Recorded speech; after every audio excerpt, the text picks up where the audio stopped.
Hello, everyone. I hope that these conversations are a help to you. I'm enjoying them, so I hope you are.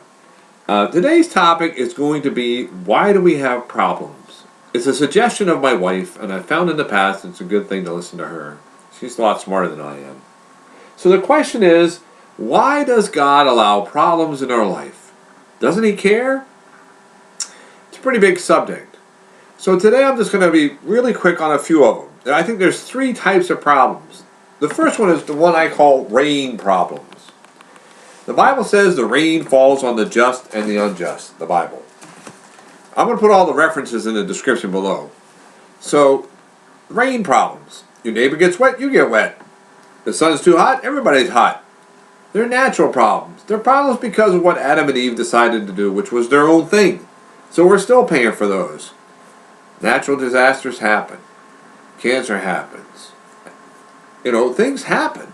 It's not necessarily because we do something wrong. The other kind of problem I'd like to talk about, but before I move on to that, I just want to mention that God does care about us. And if you come into those kind of problems, the best way to deal with them is to remember that He cares for you and He loves you. I would read more of the Bible, and I would pray more, and I would wait. The second kind of problem we don't really have to deal with in America. I call them persecution problems. The Bible says, blessed are those that suffer persecution for my name's sake. We don't deal with that in America. Not like some parts of the world, where if they have faith, they could literally lose their head. And they do. It's horrifying. You can stand on a street corner somewhere and start telling people they're going to hell. And all you're going to get is some strange stares. You actually might make some difference, but you're not going to lose your head. We don't have to worry too much about that. So we have rain problems and we have persecution problems. The third kind I really want to focus on is people problems. People problems. There's a story in the Bible about a woman named Tamar. Tamar didn't do anything wrong, but she was really treated bad.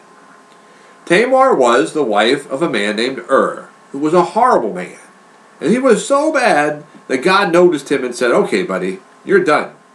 And he died. Was Judah's son, one of the fathers of the 12 tribes of Israel. He had another son called Onan.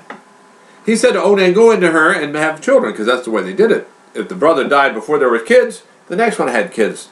Onan didn't like that idea. So he decided he wasn't going to make her pregnant, and he didn't. God didn't like that either, because he wasn't doing what he was supposed to do. So Onan died. Judah had another son. And he looked at his other son who was kind of young, and he said, I don't really want to lose him. So he told Tamar, look, he's too young. Go home to your father and wait. And when he gets old enough, you can come back and marry him and have children, and everything will be wonderful. So Tamar does that. She goes to her father's and waits, and waits, and waits. Years go by.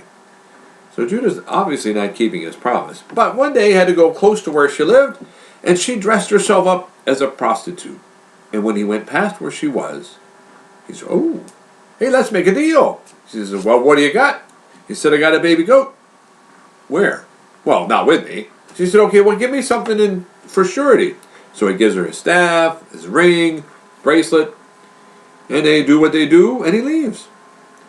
Judah sends back a guy to deliver the kid, the baby goat, and she's nowhere to be found. The guy says, hey, where'd the prostitute go that was sitting here? There's no prostitutes ever been here. What are you talking about? Get out of here. We don't have that kind of people living here. So he left. Well, you know what happened. A few months later, Tamar is starting to show. So they tell Judah, hey, your daughter-in-law, she's pregnant. So Judah says, oh, so call her over here. We're going to have a call. She's got to die. She's got to go. That's no way she can have a kid. So Tamar comes over there, and he says, what's going on here? What's going on? And she said, well, honestly, the person who belongs to these things, that's the father of this baby. So Judah says, oh, you've been more honest than me, more righteous than me. And so he does right by her. Doesn't have any more sex with her, Bible says, but he takes care of her, and the kids grow up. Now, interesting thing about this story, if you look at Matthew, where the lineage of Christ is lined up there, you'll find the name of one of the kids in that lineage. Tamar didn't do anything wrong, but she had a problem, because Judah wasn't being honest with her. She didn't do anything wrong, but she still had conflict. Now, she took a proactive stance and did something maybe it was a little out of the way. I think we can learn from that sometimes we have to be, I don't know if I want to say it like that, but we have to be different so that people realize they're wrong. Judah came to realize he's wrong in a pretty drastic measure. So sometimes we have to do something to make people understand that what they're doing is wrong, other than say, hey, you're wrong. Because if they don't come to it themselves, they're not going to admit they're wrong. You can tell them they're wrong, they're going to fight you on that. But when it smacks them upside the head and they realize, man, I really screwed up, that's when you get resolution. So you need wisdom, and women are smarter than men, you can see that. And you need sometimes a little bit different kind of thinking. But the whole time, you have to trust God and do the right thing. Thank you very much for watching. If you like this, hit the like button, subscribe, any comments, and please read the description below for those references. And come back again.